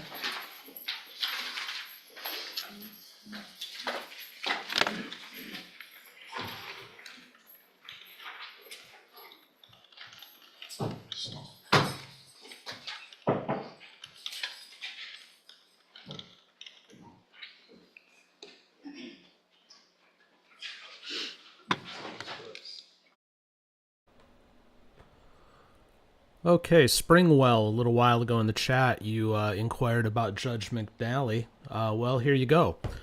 So let's hear what's going on with Judge McNally. FYI, I need to step out of the studio for just a couple of minutes. I'll be back. In the meantime, talk amongst yourselves. I don't want you to tell me lawyers. Oh, boy. Judge, April 1st. What other lawyers are giving you advice to put on the record that the OIC approved the plea? Some prosecutors. Well, what? Do you want me to name? No, I don't want you to name them, but the OIC shouldn't have that much to do with It's just approving or someone we not. consult with and make sure that they're on board. It is Okay, all right. Well, something- that's up to you guys. You just go ahead. What do you want now? I'm sorry. Did you say 9:30 on April 1st? April 1st at 9 9? and April 8th at 10:30. Oh, and Judge, for the PCC, can we appear by Zoom for that? On the 1st? Yes. Thank you so much. Thank you. You're not gonna be driving though, right? You're not gonna be in a car. Thank you. Have a good day. Tyrus Bryant. 2-4B-716-3361. Mr. Carmen, your appearance? Michael A. Carmen, P73824 on behalf of the defendant. Bryant, your name? Tyrus Bryant. All right, so he is going to do what? We have 2 counts. He's going to plead to count 2, be in a vehicle to steal property less than 200, which is a 93-day misdemeanor. Oh, no, he's going to plead to count 1, which is a 1-year misdemeanor, and count 2 will be dismissed, right? Yes, Your Honor. Is that what you want to do? Yes, Your Honor. If you plead to count 1, the possible penalties are up to 1 year in jail, 2,000 in fines, or 3 times the value of the property stolen, whichever is more. If you plead guilty, you're giving up your right to a trial by court or trial by jury. You're waiving the presumption of innocence. You're waiving the requirement that they prove you guilty beyond a reasonable doubt. Again, you're waiving your constitutional right to a jury trial. If you plead guilty, you're giving up all those rights. You're waiving the presumption of innocence, as I said, and you're waiving your right to remain silent. We will not have a trial of any kind. Do you understand that? Yes, Your Honor. All right. To the charge of being in vehicles to steal property, 200 or more but less than 1,000, how do you plead? Guilty. Were you at 18110 Pine East in Brownstown, June 19 of 23? Yes. And what did you do? Did you go into a car?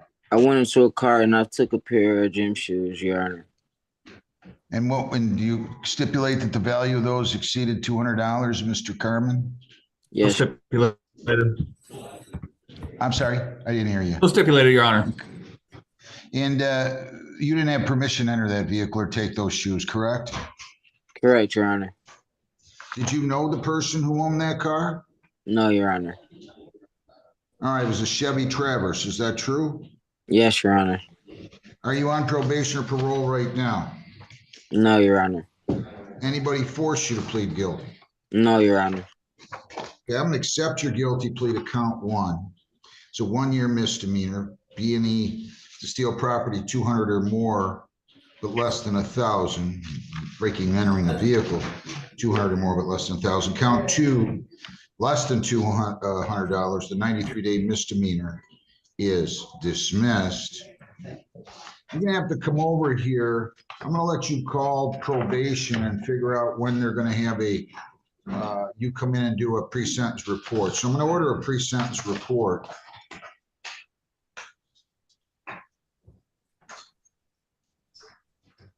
So you can call this number if you have a pen there, 734. Hold on, Your Honor. I'm getting it up right now. 671 0201, extension 245. You can tell him Judge McNally wanted me to call and see when I can come in and do my PSI. Same bond conditions, no contact with Timberly Dennis, Pearl Lee, Joseph Matthews, no contact with prosecution witnesses. You're not to enter 18110 Pine East in Brownstown. You cannot leave the state without consent or violate a law, and you must appear in court as directed. Okay. Lisa, what date are we going to do this on? April 8th at 9. April the 8th at 9 will be your court date. Okay, sir? Okay, and that is for what, Your Honor? What's that? You weren't just vaping or something, were you? No, no. This is a straw. Okay. I'm sorry, Your Honor. I didn't mean That's to have all right. it That's in all my right. That's all right. That's I all don't right. vape though. Fine. I want to know what your question was. You asked me a question and I didn't quite hear you. My question was, what is the court date on the 8th? April 8th at 9 o'clock in the morning. You have to appear in person, okay? Okay, and that is where at? 33rd District Court in Woodhaven. I'm Van Horn and Allen. We're on Van Horn. And you need to call over here to probation as soon as you hang up to make sure that you figure out what day they want you to come in to do the pre-sentence report, okay? Okay, but my other lawyer, I was told that I had probation with felony court downtown on the 8th. Oh, yes. Wait a minute, I didn't order that on the 8th, did I? Didn't I order you to go? You're out of custody, so I ordered you to go to, I'm gonna need that file, to arraignment on the information on the 1st, didn't I? Yes. Well, you got another case going on too downtown? No, this is for because I had 3 charges, the 2 B&Es and the felony charge. But she had a felony this morning. Oh, the Yeah, I know, I thought- bind over date was the 8th. Oh, that's right, because he's out of custody. Yeah, Well, we'll make it another, we'll go the 15th, right? 8:30, 15th at 8:30. The 15th at 8:30? Yes, but you have to get a hold of probation and make sure that you get over here and get your pre-sentence report in the next couple days. That's why you're gonna call that number, okay?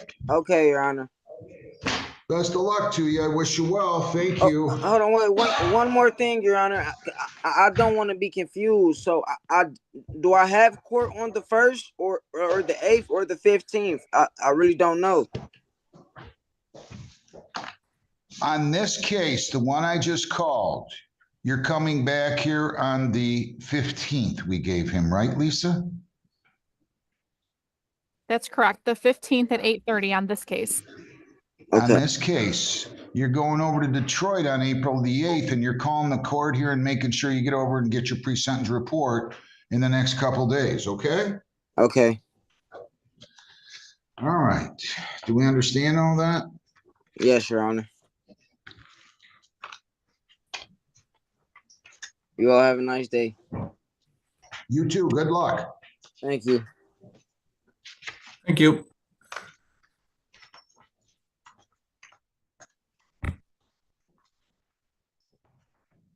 All right, let me see here.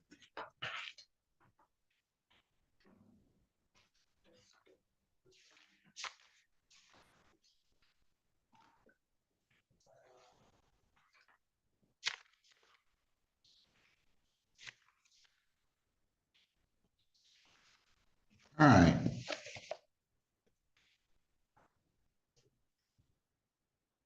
People against John Grant Dutton Jr., 25T703059. Mr. Dutton, your name?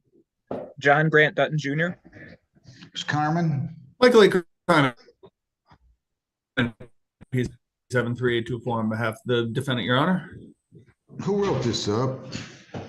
So Judge, Your name? good morning, Your Honor. Mohammed on behalf of the people. So when you write minimum 18 months probation, it makes it sound like it's a sentence agreement. So Judge, in this case, I understand the court isn't normally inclined to accept sentence agreements, but in this specific case, it did go through the chain of command at my office, and that plea form was written up by a supervisor. And it was based off of the understanding that it would be a sentence agreement. And so I would respectfully request the court. They want us to take them in our sobriety court? They're putting that in, and I don't even know anything about this. I mean, what? So there was my understanding based off of. I'm not doing a sentence agreement on a sobriety court case for this reason. If he goes through the bond phase and he doesn't make it, if it's a sentence agreement, I have to let him withdraw his plea if we don't take him in. So I don't know why they feel like they have to do that on misdemeanors. So they don't think we're hard enough, or we're too hard, or not hard enough. No, it's not that, Judge. Well, what is it? I mean, so my understanding is because the defendant is a habitual offender, there is just a chain of command from our office, and there's special guidelines that. Was the officer hurt in this case? I don't believe so. Your Honor.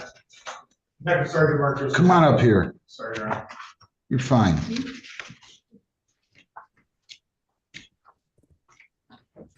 Morning, Your Honor. Good morning. Sergeant Mark Driscoll, Trent Police. No, the officer was not injured in this. What happened? So they responded to Mr. Dutton. The allegations are Mr. Dutton called 911, requested to go to jail that evening. Another phone call followed that when officers responded to kind of take care of him. He was highly intoxicated. At that point, he made a conversation that he wanted to go to jail. They told him he didn't commit a crime. He subsequently steps off the porch and swings at one of our road sergeants. He's got armed robbery convictions and everything. I don't. Again, Judge, the defense made a request. It went to my supervisor. The supervisor responded with the plea that you have in front of you. Would you call Beth in?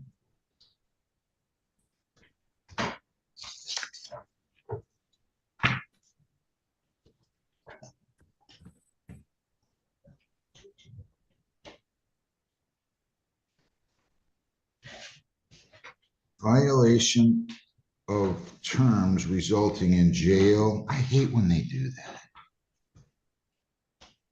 They're not going to tell me what to do on a probation violation. If they want to determine what happens to defendants when they violate probation, they're in the wrong profession. They need to be a judge. I'm not doing that. And then they include these other terms here that say if there's police contact. What if he pulls them over for expired license? And the guy comes in and pleads guilty to expired license. I've tried to tell people this for decades. I'm not going to be a party to having some prosecutor here, there, or anywhere else tell me what I'm going to do. They're not going to do that. They're not going to do. I don't know how many times I have to say it. I understand. Well, you don't understand because they keep doing it. Apparently they don't understand. I've had conversations with them. I am not about to box myself into a corner where somebody's stipulated agreement written in small print is going to put me in a position where I have to send somebody to jail that I don't think deserves jail. Now, maybe he does outright. I don't know. I don't know enough about the case. But not this no police contact. So he has an improper plate. That's a misdemeanor. He doesn't have his license on his person. That's a misdemeanor. And they want to tell me I got to send the guy to jail. Your name, please. Elizabeth Osprey. I want to ask a question because I remember we couldn't even take a domestic violence defendant into sobriety court. And they've relaxed that rule. But violent felonies, correct? We cannot put them in sobriety court. Am I right or wrong about that?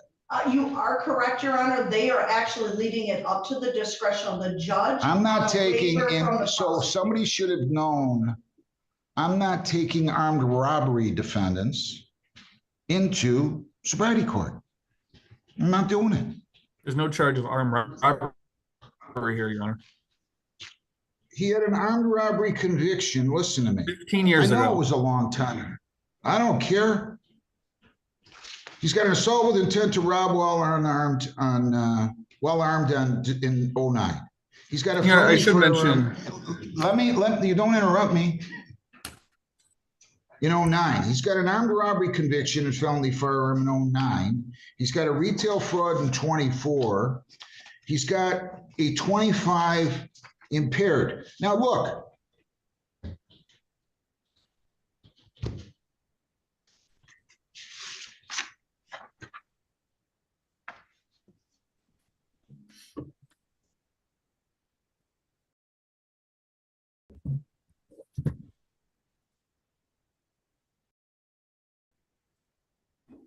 Off violation of items, terms resulting in jail.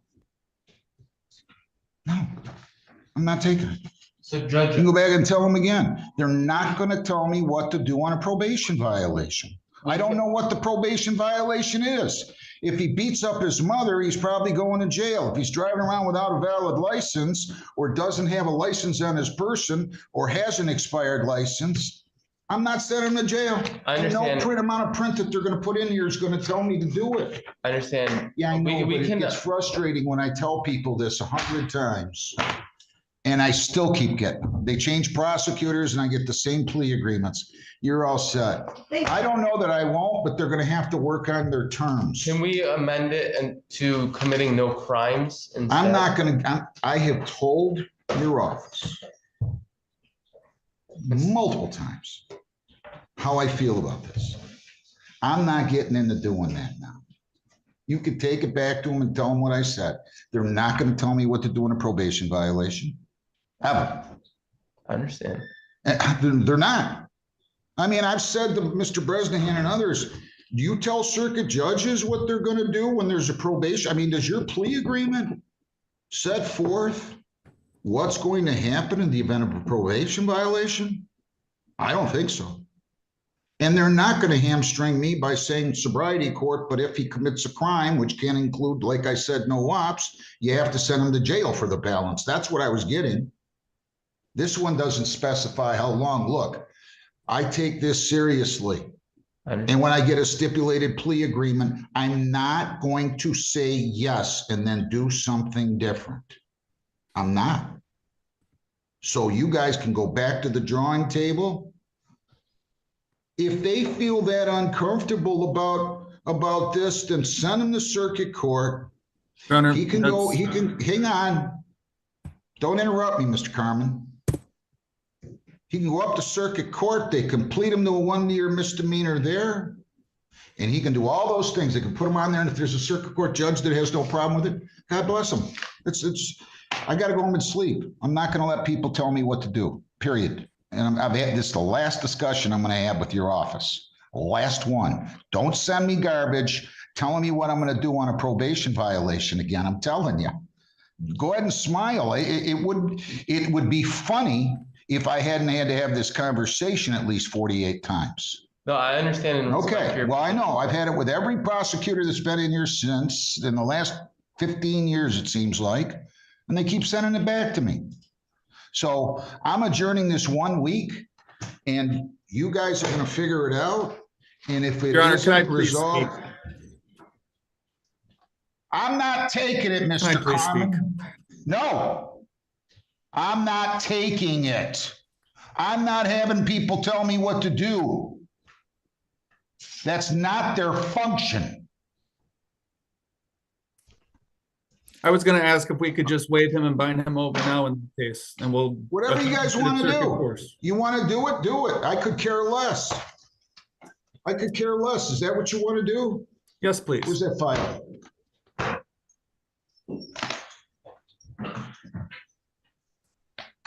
All right. Mr. Dutton, your lawyer tells me you wish to waive your right to a preliminary examination on this charge. Is that true? That's correct, Your Honor.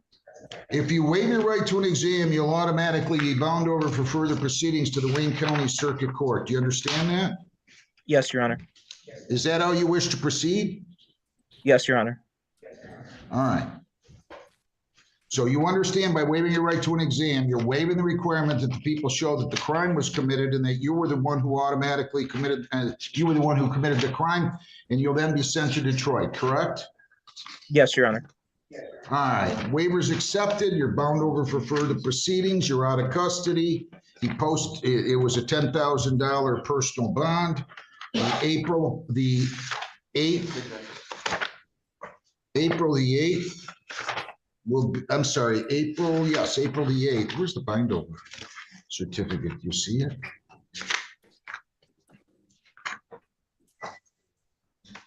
Mr.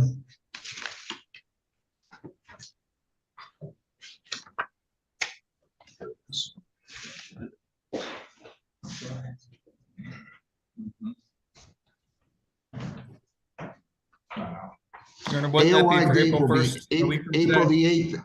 No, it's going to be 2 weeks since he's out of custody. April 8th, and bonds set in the amount of 10,000 PR. No objection to continuation of bond, counsel? No objection. All right, so that'll be the date. Good luck to you, sir. People against Thank you, Your Honor. Alice Knight. Joanne Teresa Alice Knight, 214. So real quick, and then we'll get back to Judge McNally. I just wanted to give another shout out to Springwell, who earlier this morning requested that we take a look at Judge McNally, and I explained in the chat that we have actually a list of judges that we are kind of methodically adding to the channel, and Judge McNally was actually towards the top, but I decided to break with our convention and go ahead and feature him this morning, and that proved worth it, whether you agree with McNally shutting down the attorney or not. B. Davis, I know you did not. That was entertaining to watch. So let's get back to him. And I'm going to send you to the circuit court for further proceedings. Do you understand that? Yes, I do. Anybody force you to give up your right to an exam? No, Your Honor. You still wish to do that? Yes. Waivers accepted. PR bond of 10,000 is continued with the same bond conditions, and April 8th at 9 will be the court date. Anything else? No, Your Honor. Thank you. Thank you, Your Honor. Andre Gaetano Mirabella, 24B 709-735. Mr. Dox? Good afternoon, Your Honor. Good afternoon. Attorney Dox, P number 79657, on behalf of my client, Mr. Mirabella. Mr. Mirabella, your name? My name is Andre Gaetano Mirabella. All right, let's do this one. Was he ever printed? Yes, I'm printing on record. I can't hear you. I'm printing on record, sir. I've been printing before. You got to get printed on this case. I don't know about this one specifically. Well, you got to get printed on this case. Okay. Judge Hessen ordered you get printed on. Has he been in custody? Is that what's happening? Yes, Your Honor, he's at the NTU. I see. Okay. I'll worry about that after.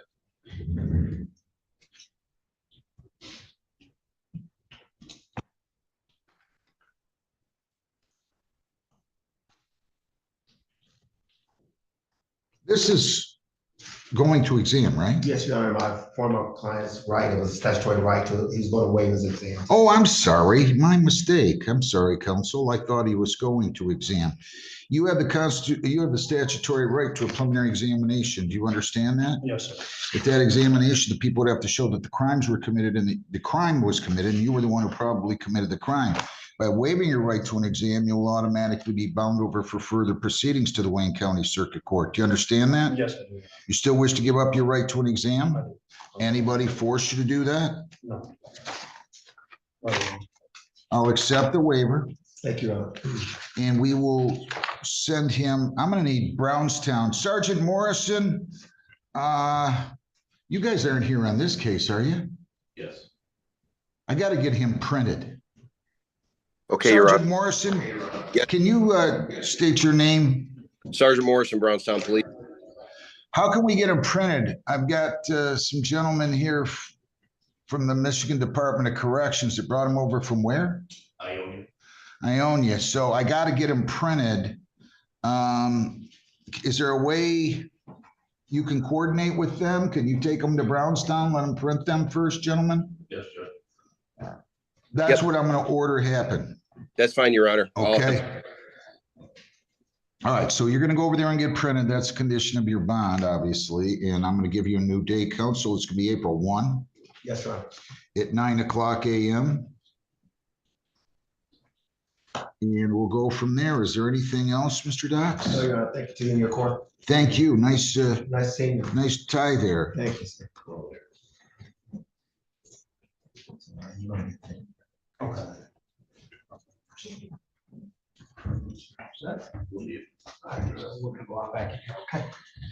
All right. Thanks, guys. Sorry to keep you waiting. Thanks, Mr. Winters. Do you have one ready for me? Yes, Your Honor. Okay. How's things for Mr. Winters? Could not be any better, Judge. How about you? Well, good, except for one little thing, but other than that, it's okay. Everything's good. How about you? That's, every day that I'm on this side of the earth, Judge, is a blessing. I know. We go I back know. a ways. 42 years, right? I think you're right. That's the class of 1983. That's incredible. CL history. If we don't mind saying, right? That's right. I'm gonna get, do you have Mr. Winters? I don't have. What case do you have again, this one? I have Mr. Kyles, who's actually present in the courthouse. We'd like to waive our exam. So he can sign the waiver form and put whatever we need to put on the record. Are you Mr. Kyles? Yes, sir. Talk to the, Okay.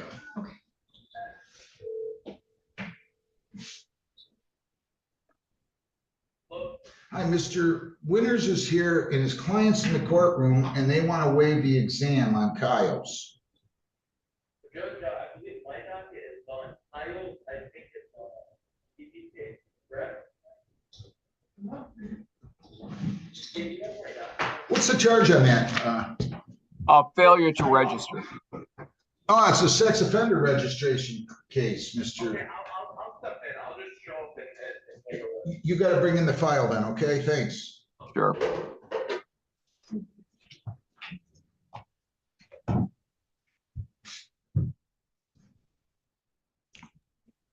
Are you keeping busy? How's that new building? Well, it's got advantages and disadvantages. It beats Frank Murphy, frankly, even though everybody had a sentimental attachment to it. Elevators work in the new building, drinking fountains, restrooms, everything's pretty good. Something going on over there. Well, that's good. I got to go down there and see it one day. You'll have to come down as a visiting judge. No, those days are done. I offered to come down and sit on some civil cases, and so did other judges, and it never materialized. I'm not blaming anybody, but they say they need help, and then we offer help, and then they don't want to use us. I don't know. So.